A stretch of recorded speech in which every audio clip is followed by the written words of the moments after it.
Hi everyone, my name is Lola Oguntade and welcome to the maiden episode of Beyond the Block, the first episode of Beyond the Block. And I'm honored to have Mr. Kelvin right here with me. When the idea of Beyond the Block first came in, I did a couple of assessment, let's say about less than 100 assessment, and I kept seeing something. I kept seeing something repetitively. I saw that a lot of people, a lot of young adults, a lot of teenagers, a lot of men spent their formative years in jail. And I'm like, this is not hard enough. Who is looking out for the younger generations? Who is having this conversation? Who is telling them about the danger of what is out there? Because this is a pattern. And the first thing I did was to have a workshop. And when I had the workshop, when I created the idea of the workshop, I was looking for someone to come tell a powerful story in my workshop. And guess who I found? Mr. Kelvin. And it's going to be my first guest on this episode as well, because right there in the room when we were talking about, when we were having the workshop, the idea came in to say, you know what? The world is bigger than this room. We can use the media. We can tell more stories than Mr. Kelvin's stories. We can share with multiple people across the world. And right there in that room, we decided that we are going to take this beyond the four walls of the workshop. And today, Mr. Kelvin is doing me the honor of being my first guest on Beyond the Block episode. Welcome, Mr. Kelvin. Thank you. Thank you for having me. Thank you for coming. It feels good. It feels good. And it almost did not happen, but for his tenacity, for his resilience, he made it happen. And I'm very, very grateful. So, nice meeting you. You already have an idea of what Beyond the Block is. You were the only speaker I had in the room on that day.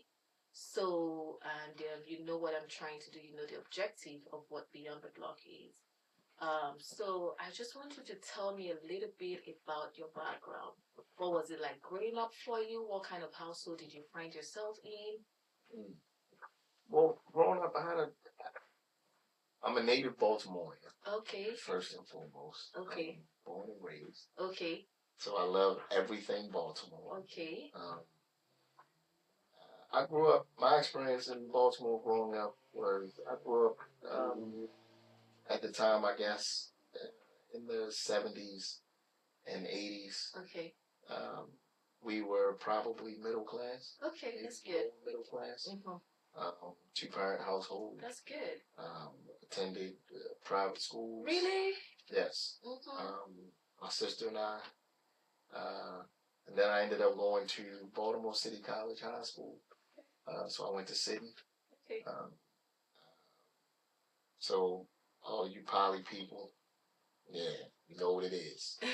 Yes. So this is interesting, right? Because when I was doing the research, I see like maybe a lot of people that are not from like two-parent household, maybe from single-parent household, not going to private school, just being around the block, typically get into trouble. So how did you find yourself in trouble as a child or as a young adult? And what age did that trouble start for you? Well, for me, looking back over my life, it was all about decision making. Okay. And making what I thought at the time were good decisions. Okay. They were bad decisions. So for me, my experience started with the drugs in Baltimore City. Okay. It started with,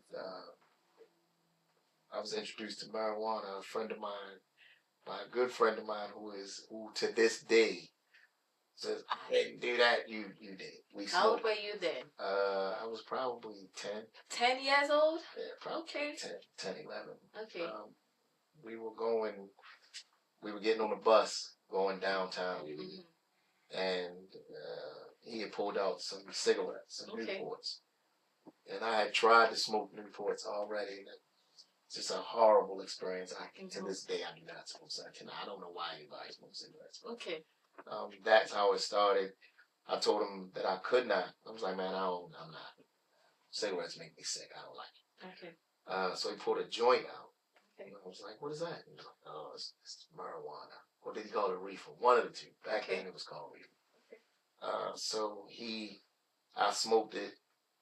And I was like, wow. He talked me through. He's like, don't pull hard and all this stuff. Shout out to Binky.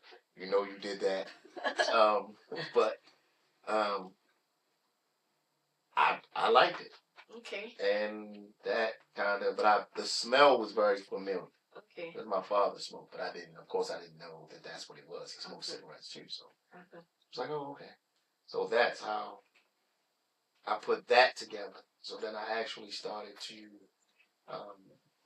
take weed from my father's stash. Okay, you were stealing from daddy? Yes. Okay. I mean, what is he gonna say? Nothing. Right. So it's not something he's gonna run around and, oh, taking my weed. Like, he's not doing that. But so smoking weed, going outside, and shout out to Tracy Burke, R.I.P. Shout out to Lamont Gregory. We're doing all this shout to hang out. Well, because we used to hang out in the alley and behind my house, or just hanging out in the neighborhood. And, okay. So I would have weed all the time. Okay. And you were 10 years old at that time? Yes. Okay. When I was still in my father's weed. So somebody, of course, an older guy in the neighborhood was like, man, y'all always got weed. Where you get the weed from? So they're like, he got it. And that's how I started selling drugs. At the age of 10 or 13? 10, 11. 10, 11. Yes. Okay. Yes. Okay. That's how that started. And then that went from selling, because of course it's all profit because I'm stealing the weed from my father. So okay, so at that age, like, were your parents aware, and did they try to do like early interventions? No, they didn't. Of course, would you think that you're 10 or 11? I would not. Right. But I'm seeing it now. I'm seeing it now. People are starting really, really early now, and that's why Beyond the Block has to come in, right? Right. Okay. Yes. Okay. Well, because kids are making decisions. Well, I will say this. I like to say that I've been doing man-ish things for a very long time in my life. As a child, you were doing mannish things. Yes, man-ish. Like adult things. Yes, okay. That's what I mean by that. Okay. Man-ish. But you're at a 10, 11, 12, 13, 14, you're not a man. So that's why I say you're doing mannish things. Basically, you're making decisions as a child and inviting man things into your life. Right? So as a child, you don't really know the full ramifications of those decisions. The consequences. Right. You truly don't. However, as thank God that I was allowed to live longer. So I can look back. I'm 57. I will be 57. Yes. So what age did you first get into trouble? Like maybe got into problem with the justice system? Well, my first run was juvenile. Okay. How old were you then? 14. Okay. Yes, 14. Then at 16 and at 17, but all of it around drugs. Okay. Yes. Okay. So when you were in the juvenile, was it like a juvenile prison or juvenile? No. I got arrested. But I come from a decent household. We have lawyers. Okay. Parents going to court. Okay. You have people. Back then, juvenile court was very different than what is now, depending on what you were there for and how many times you've been there. Okay.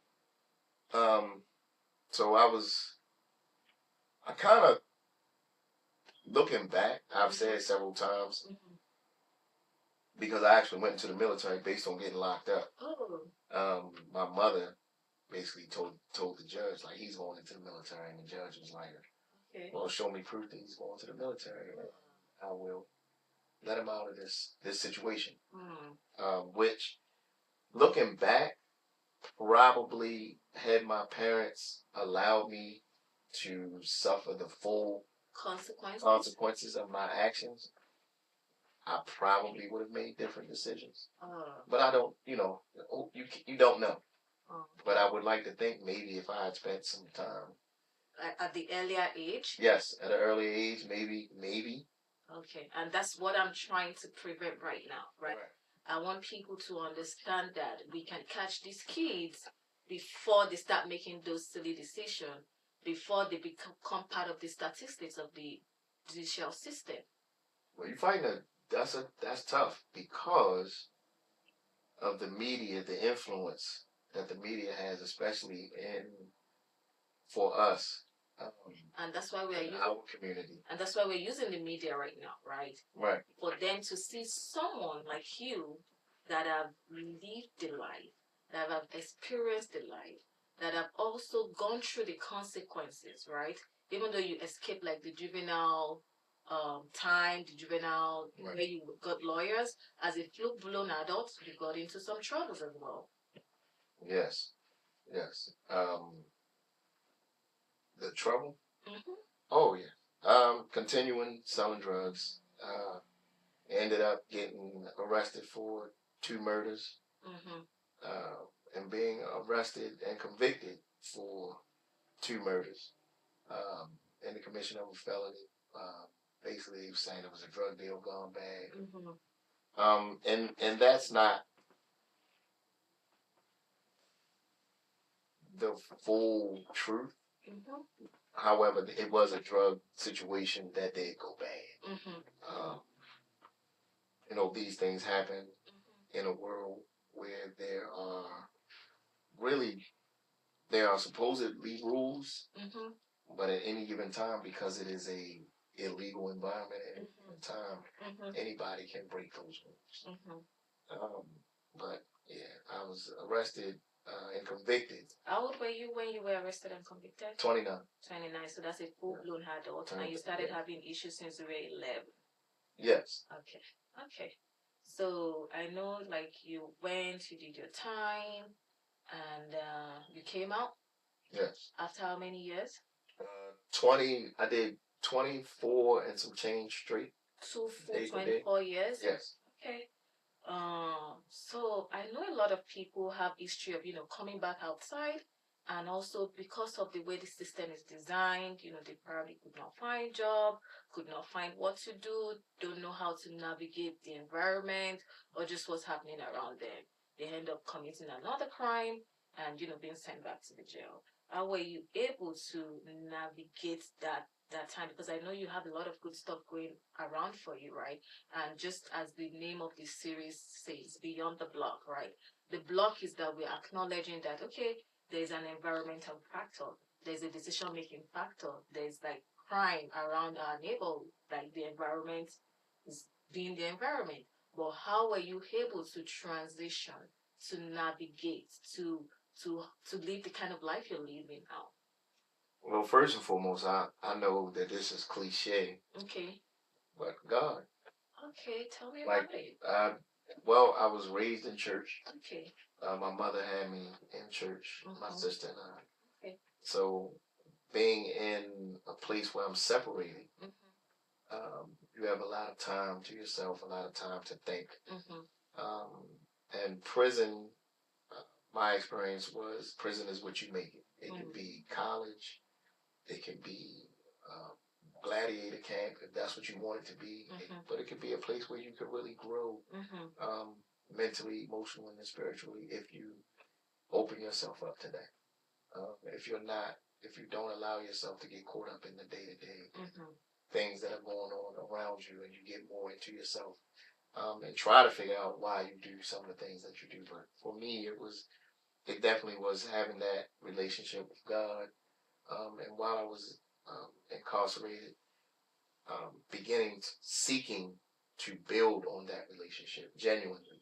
Not because my mother wanted me to do it or my father wanted me to do it, but genuine. Right. So that was big for me. For anybody else, I don't know. But also, you have to remember, like I said, my life experience was a little different. I was a little older when I caught the time. So for me, I had lived a little bit of life. I knew a few things. So I had an advantage there. Education, of course, a little bit, because a lot Did you go to college? Yes, I did go to college. I did not graduate, okay. But I had some college. I've been to college a couple of times. Okay, that's good. While you're talking, something stood out for me. You had a 2-parent household. You were born in the church. You were raised in the church. So technically, I think your parents did everything they could to raise, a good child. But that doesn't mean I was a bad child. Okay, so what was, you got into some trouble. So what was that turning point? Was it like friends? Was it environment? Was it a you thing? No, it was just a money thing. Like if you listen, you ask anybody, right? If I have something in my hand and you offer me $20 for it, and I paid absolutely nothing for it, right? It was a light bulb moment. Like, what? You're $20? Like, and I probably got beat. I'm pretty sure he beat me. Okay, so on that. The beating was just okay. I have $20. Well, I probably gave him more than $20 worth of weed. Oh, so okay. my point is, it was just a money thing. Okay. It was like, oh, so it wasn't like, again, like I didn't have a horrible upbringing, right? Like we went on vacations, family vacations and things like that. So that wasn't my experience. Okay. So it wasn't like I was hungry and had to help feed. So this just means that two things can be right at the same time, right? Because when you know doing the research, it was okay. Maybe people that came from like this bad environment, single parent household, mom struggling, dad not present, blah blah blah. That's when we see that they would typically have like issues like this. But you could be a parent, you could be doing a great thing, everything could be going right, and just one thing can make everything go wrong. This is just this is. Well, I'm sorry, but you have to understand this. Children are from their parents. They're not their parents. So children are going to, no matter what you do. All your job is as a parent is to guide. You can't make decisions, and that's the thing. Like, you have to teach your children. I feel like now at my age and what I've learned, good parenting is basically teaching your children how to make good decisions on their own, getting them comfortable with decision making, right? Because I need to frame that. Need to be framed. That needs to be framed, right? Making sure they can make informed decision on their own, with or without you. Yes. Okay. Yes. And that starts early. Like if you allow your children, the simplest of things teaches them confidence in decision making. As far as letting them pick their own clothes, right? The colors and things of that nature, giving them and kind of guiding them, not making the decision for them, giving them choices and allowing them to make a decision and giving them the confidence to continue to make decisions. So I think that the child learns, like, okay, making good decisions, and that becomes a habit. Because I also realize in life that the most successful people, it's not about how smart you are. It's about what? Decision making. Okay, so and especially making critical points in one's life. Yeah, that's good to know. That's good to know. So I know now you are outside, you have your own business, you're doing a couple of work. So can you help me understand how that transition happened? Well, I knew, while I was incarcerated, I worked because I knew that when I came out here, I was going to work. So I just looked at it like all of the time, if I can stay on the block from 6 in the morning until 6 in the morning, 3 and 4 days straight wearing the same clothes, why can't I do the same thing for a job? That's true. And that's what people do. They stand on the block every morning when they wake up, close their... What are they doing? They hanging out, making money. Okay. Gambling, whatever happens during the day. Okay, so you were able to move beyond the block because you worked while you were incarcerated? Yes, and before I got locked up. Okay. I worked for the water department. Okay, so what do you do now? Now I work for a company called BAE Systems. Okay. And what I do for them is I'm what's known as a blaster. Okay. So I blast tanks. They build tanks for military tanks. Okay. So I just blast tank frames for them. And I have my own business. I have a business, mobile detailing business called F&L Auto Artistry. The name will be changing soon. I'm in negotiations actually tomorrow. Wow, I was late today because I thought that this was tomorrow at a meeting. I think what I did was I put that meeting and this meeting. I'm like, oh, it's the same day. Oh, okay. So I think I did that. But, so okay, that's good. That sounds very fancy. What you're doing with this company. I know mobile detailing. Do you have people working for you now, or do you used to go around by yourself? No. I have 6 employees. 6 employees. Do you have like 6 mobile van? No, Okay. I don't have 6 vans. What I have is trailers. Okay. And the trailers are at the work sites. Okay. And they get the supplies and everything. Okay, that's good. And they clean it because So we get contracts. Oh, okay, so that's fancy. I have one last question. That's fancy. I know a lot of people when they come up, right? There's this challenge: is the background. Can they work? Maybe background check when it's time to work. You know, a lot of rejection. A lot of. Did you face any of that when you came out? Not really. Only once. And it was funny because I actually got that job during the interview. Shout out to Emsley Cole, HR at MBBD. Mm-hmm. They gave me a job. They They didn't do no background check, nothing like that. They did all that. Okay. They are a DSP, Okay. a delivery service partner with Amazon. Okay. The owners are Brad and Melissa Blanken. Shout out to the Blankens. Well, the reason why I'm saying that is because they actually gave me. I have my business because of them. That's good. So they believed in you. Yes. That's good. And when I met the owner Bradley Blanken, he actually said to me, "I hear you retired from the Division of Correction." And I said, "Retired from the Division of Correction?" He said, "Yeah." I said, "No, I didn't retire. I didn't work there." He said, "No." He said, "No, that's what Tom said." I said, "No." I said, "I was housed in the Division of Correction." He was like, "What?" And he asked me, how do you work for me?" Okay. And I said, "God." Okay, that's good. So that's good. how we got it. Yeah. That's good. So I know you've talked a lot about parenting, decision making. Now look at this camera and assume you're talking to like your 10 or 11 years old self. What would you have done differently? Don't do it. That's what I would tell her. Don't do it. Don't smoke that. Definitely don't sell that weed. Don't do it. Stay in school. Get your education, and you will probably by now. I probably would have been a multi-millionaire. By now? By now, yes. I I'm working on it. That's the goal. I plan on putting yes. Okay, that's good. Thank you for doing this with me. Well, thank you for having me. Yeah, it's interesting to hear your story, just the dynamics around it, not like the typical stereotype, right? This is a totally different, unique story, and I'm glad we are able to have the conversation. Hopefully someone somewhere is going to hear, don't do it, at the age of 10, 13, and they would not just do it, hopefully. Well, I mean, it's my story is not unique, especially for Baltimore, because Baltimore has. It's funny. Baltimore does have uh, a very lower. I want to say like I guess underprivileged side. Oh, really? But there are also a lot of Black people in Baltimore who are doing very well and their families have been doing well since the 70s, 60s, 70s, and 80s. That's and good to know. a lot of their sons, because we grew up in that era, Reaganomics, and everything was about money, a lot of their sons made the same decisions that I made. So I just want to say there are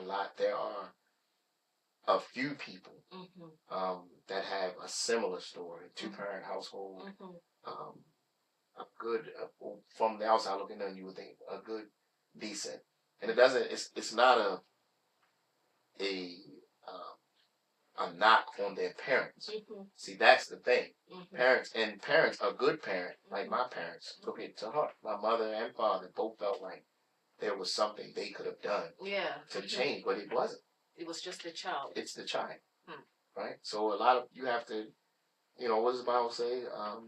Raise a child up in the way that raise a child up, I think in the way that it should go as far as Christian work, and it will not depart from it, and if it does depart from it, it will soon return to it. You return to it. I return to it. Yes. I see. So as parents, you have to realize you just have to plant seeds. That's your job. And you can't get frustrated when you think that those seeds, you don't see those seeds come to fruition. You have to realize, like, this is not you. And a lot of people have issues, parent to child, and even just friend relationships, boyfriend, girlfriend, husband, wife. The problem is people project who they are onto somebody else, so their expectation is unrealistic for that person. So it's not fair to that person or to you. Okay. Thank you for that. Thank you for sharing your story with me. Thank you for moving beyond the block. And the goal is to get more people to move beyond the block. I really appreciate you for doing this. Is there any last thing or any other message you have for the people at home? Just stay positive, man. And if it's something that, if it appears like you're going to make a lot of money or do very well for right now, think about it twice. Because that really quick gain could set you back years or worse. So really think it through. Is it worth it? Okay. When you can get a job and not have to worry about anything. Or start a business. That's something I think more of us should teach our children. Finance. I don't think finance is something that's really talked about in the Black household. So if you want to build, stronger men or stronger boys, because I saw an African proverb. Isn't there an African proverb that says it's easier to create stronger boys than it is to fix broken men?